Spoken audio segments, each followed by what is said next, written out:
I cannot give an order, shoot, but be sure that he's alive.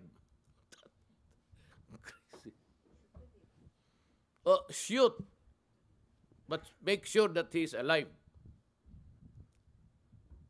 And then the police would just say, I'd rather shoot you, Mayor, for giving us a stupid instruction. Wanted, dead or alive. Yeah. If you die there, you're wanted. Oh, okay. If you're alive, then explain to me why you did this thing. You cannot blow it by just those words were not invented by the Filipinos. Remember, those words were invented by the marshals, the cowboy marshals of the United States. Reward, shoot to kill. Then we copied it. We are bad, they are good. They never made an apology for teaching us the words shoot to kill, reward. We got it from the movies and they sometimes use it against the terrorists. She's danger, would say that be careful because he's a danger, he's got firearms. So sunod-sunod lang tayo ng Amerikano tapos tayo ngayon ang masama.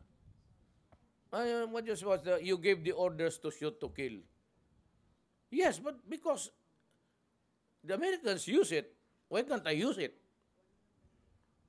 They taught us English to understand words, so we understand it to be this way. Shoot to kill. Or maybe I will just make a deviation there. Sure, but shoot, but be sure he's alive. If he's dead, you get into the newspaper, then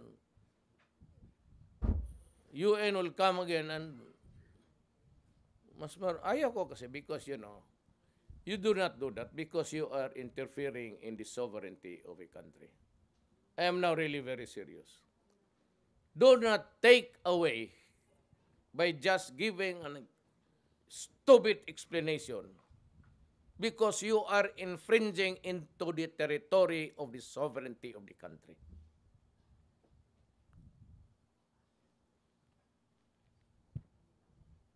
What would it be to you if I go to the UN and start lecturing to the employees there? You should do this, you should not do that. And I say, hey guy, this is the UN. This is the United Nations. And so, are you really united? United Nations. When was a United Nation ever really united? They could not control America. They could not control Russia. They could not control the bombings. They could not even plan of how. The problem with this UN is they send UN troops to protect the population. So the war goes out of control. So there's a little fighting, they started, and then the contending parties come in and fight a real war, slaughtering people, and they are not able to stop it. So the United Nations starts a war, but does not know how to end it. That's the problem. Alam nila kung paano mag-umpisa ng gera. Hindi naman nila alam kung paano tapusin.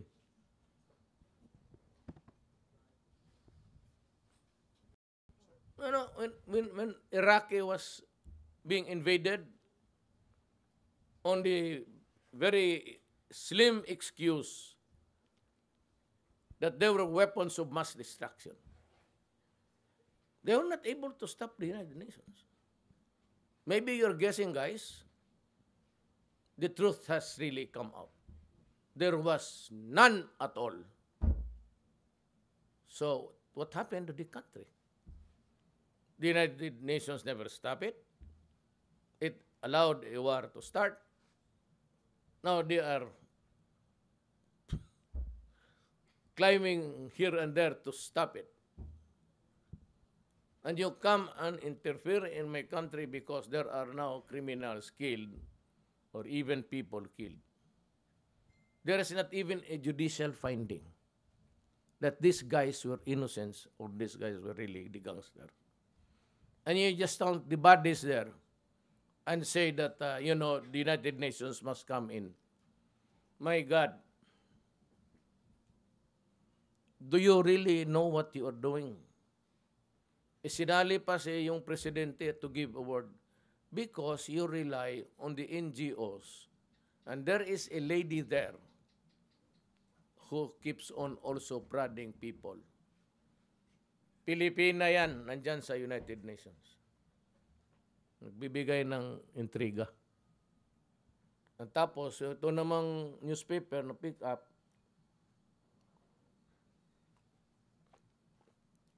how many people were killed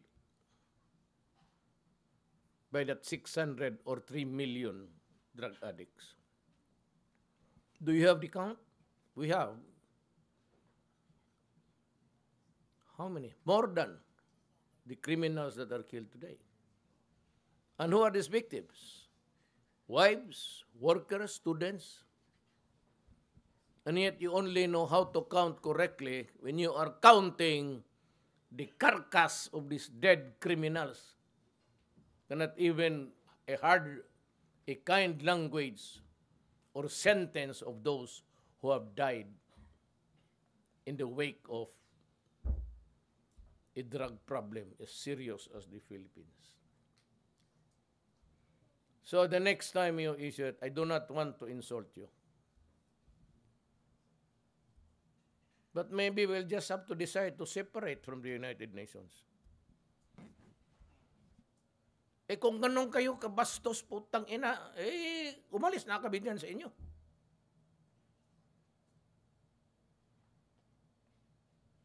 So take us out of your organization. You have done anything also. When were you here the last time? Never. Except to criticize. You done food world? Where's the food? There's the world, but there is no food.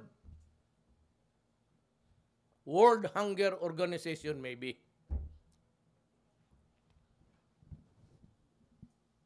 When have you done a good deed to my country?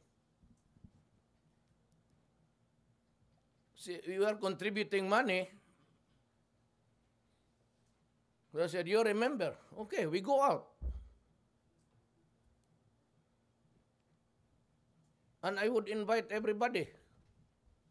I would invite maybe China, the African. They have not been able to stop it. And all of the Middle East.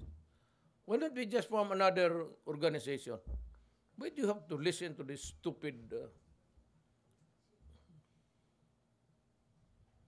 threatening me with what? You want me to go to prison? I said, there are three stakes there. My honor, my life, and the presidency. Do not shit with me. Automatic agad ang redact. You're seriously contemplating on separating from the UN, considering that you said US, yes, because we have never been a member. UN, sir, UN po. UN. The joke is on you. You have to refund me with so many contributions that you have made all these years. So, ulit ninyo yung contribution namin. We would go out. We contribute a certain amount to the maintenance of the UN, right? You return the money to us and we will go out. I can build, with that amount, I can build so many rehab centers all over the country. But there was a time, I think, that a few countries really contemplated of going out. One was China. I do not know what's inside their minds now. But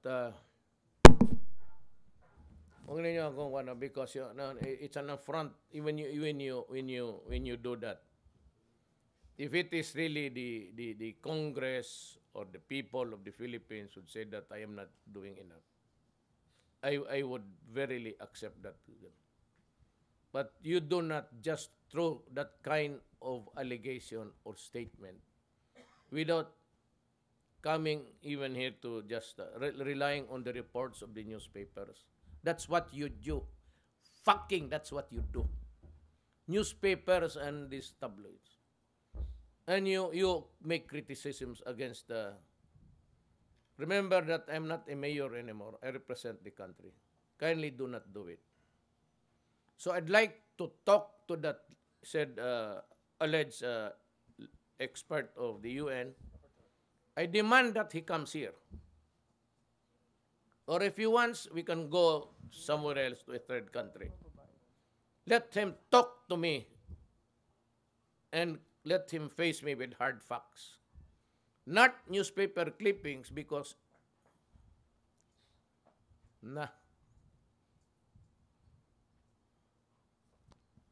unless it is edible, you do not do that to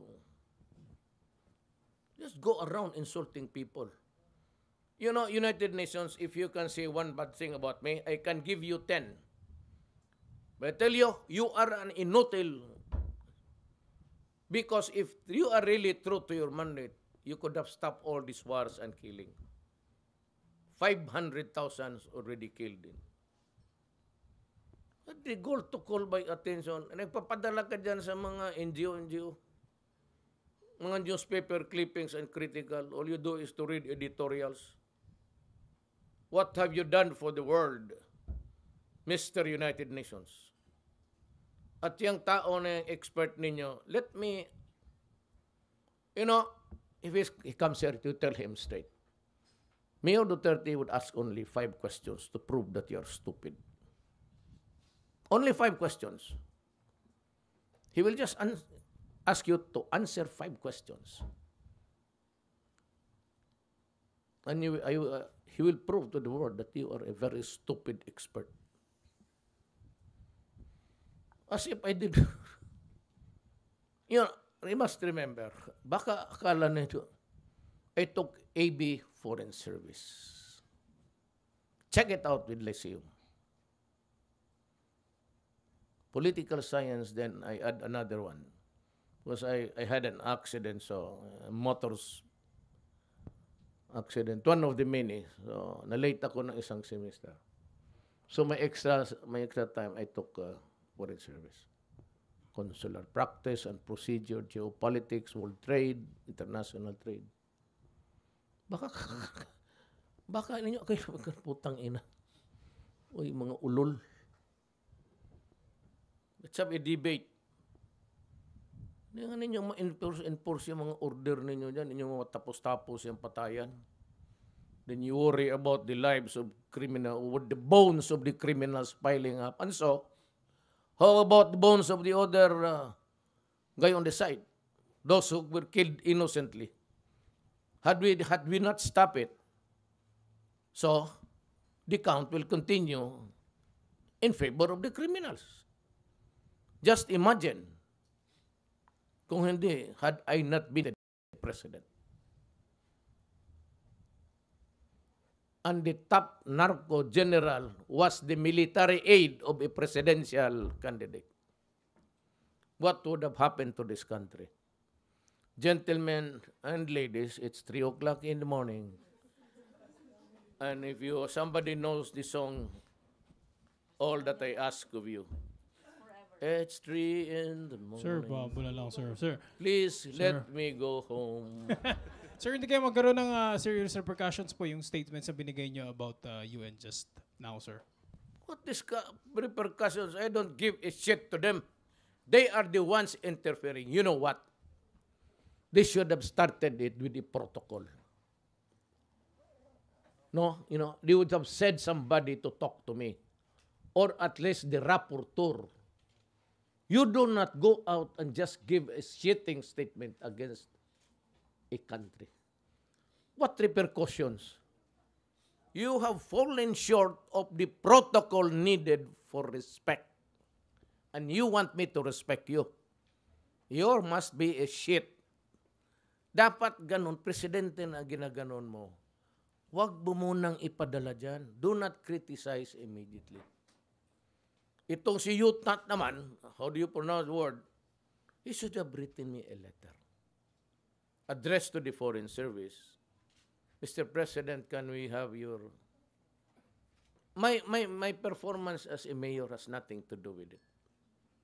These are recent events na ang bastos hindi ako. They should suffer the repercussions. You have not followed the basic rudiments of courtesy and protocol. Kayo yung bugok, hindi ako. I studied my laws very well. Look at my records, look at the subjects that I... Consular practice and procedure, international law, international trade, and everything. Baka akala ninyo gago ako. At least, bagay, hindi kasing gago mo. Tell them na you observe protocol because if you do that directly, you are addressing yourself to me. Remember that I do not like to say it because I want to be called mayor still. I am a president of a sovereign country. Sabihin sa inyo na, wag kayo, mayroon ba silang representative dito? Tell them straight. Bastos ka. An American? Indian? Chinese? Ano? Filipino? O what? America. Tell this American, show your respect first. Show your respect. Because sabihin ko, let's start to criticize him. Why are you Americans killing the black people there, shooting them down when they are already on the ground? Answer that question. Because even if it's only 1 or 2 or 3, it's still human rights violation. God damn, you tell that to that American there. Or better still, tell him that I will pay him a visit if there is time. You just tell me where I can find him. So yun, the mayor is asking where can he see you? Ako pupunta doon. Gago. Good night, sir.